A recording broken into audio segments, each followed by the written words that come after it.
Oh, just living clean, loving Jesus. What's up with you? It's rather odd, walking through the parking lot and everybody's got their cell phones out. Been in the back of my head, and I think about it a lot. A lot of times when we put cats down and they use me because just by my appearance or my voice, like I could get a cat up the side of a cage where we could dart it and tranquilize it so they could be put down and stuff. So this guy certainly comes across genuine, if nothing more. However, it does seem to me that he tends to paint himself with a little bit of the old "I was just doing my job." And I'm not so sure I'm buying that one. I mean, by his own admission, he would be the one to lure the cats up to the side of the fence so old Joe can put a bullet in their heads. Those cats trusted me up until the end, and sometimes I swear they're like, dude, you let me down, kind of thing. I could see it in their face and their eyes. So I would definitely say that qualifies as failing those poor cats. I think any one of those times you could have looked at old Joe and you could have said, listen, I'm not down with this, I can't do this, this is not what I signed up for. If you follow through with this, I'm going to quit, I'm going to report you, I'm going to do anything that I can to make sure that you are held accountable. To sensationalize a story a little bit, to give it a villain, and this is complete crock of shit. You guys saw all the videos that Joe was posting. Joe was his own worst enemy.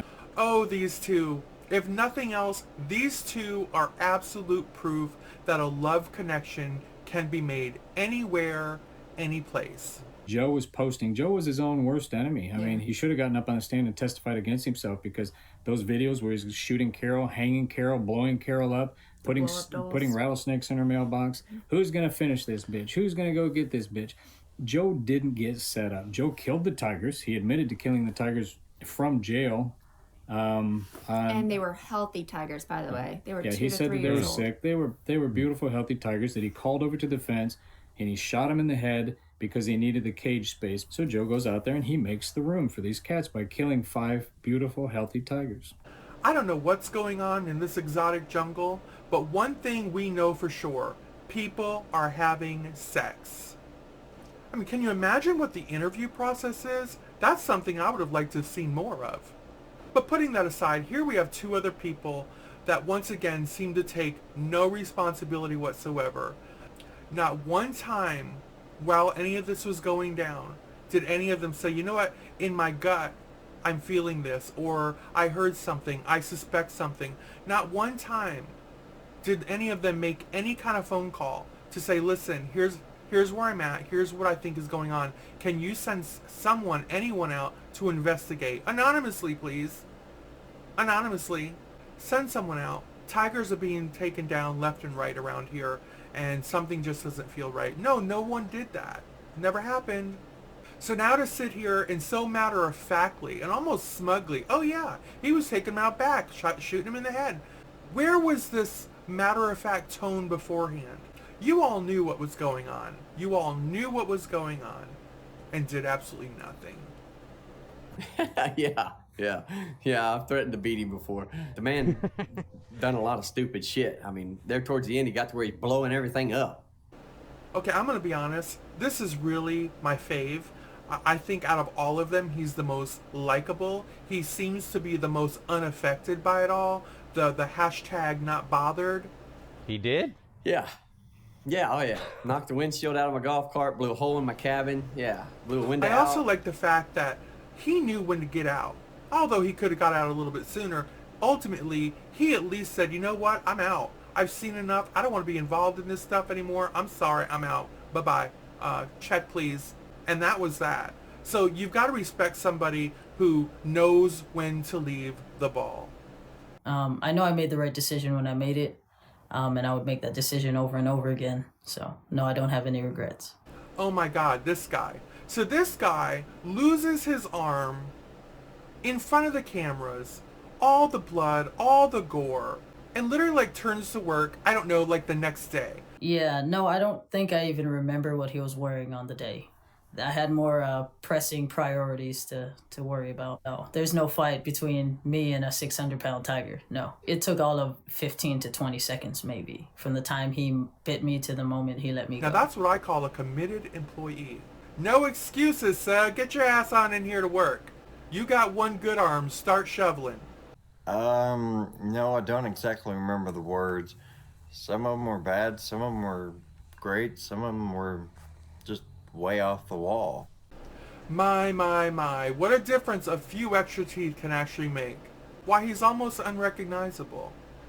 My thoughts on this one, at the time, he's just an opportunist.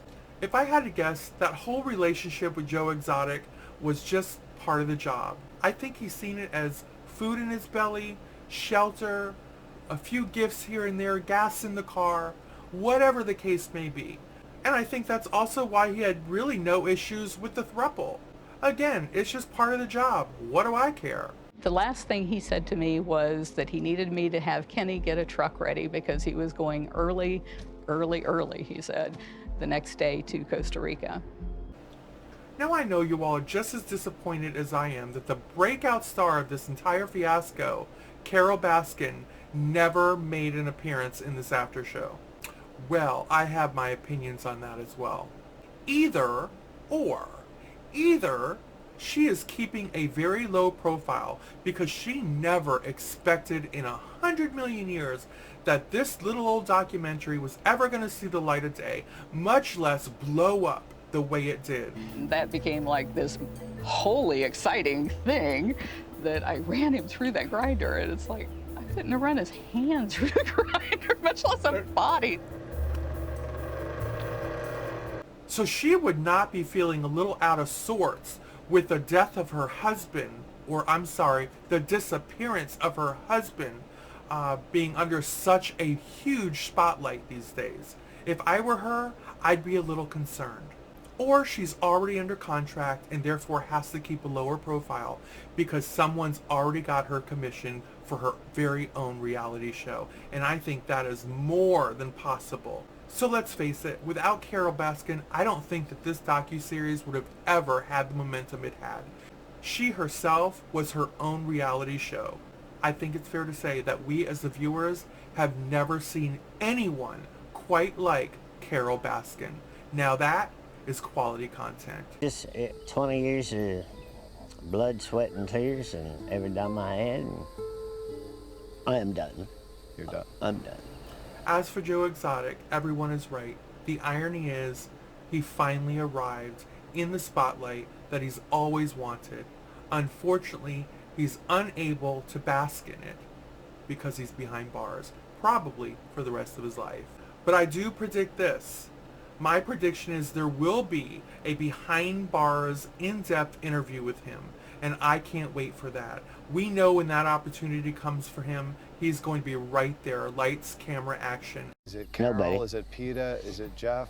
In the long run, it's going to be the animal rights people are going to be the winners of this because they're going to end up with the property because nobody can afford the lawyer bills. And I know all of us will be front, center, in it to win it for that glorious moment. So there you have it, folks. Let me know what you think. You have any thoughts? Put them below. You have any questions? Put them below. Hit the thumbs, like, share. Is there something on Netflix that you want me to talk about? Let me know down below. So until next time, I'm Mallery Williams. Take care.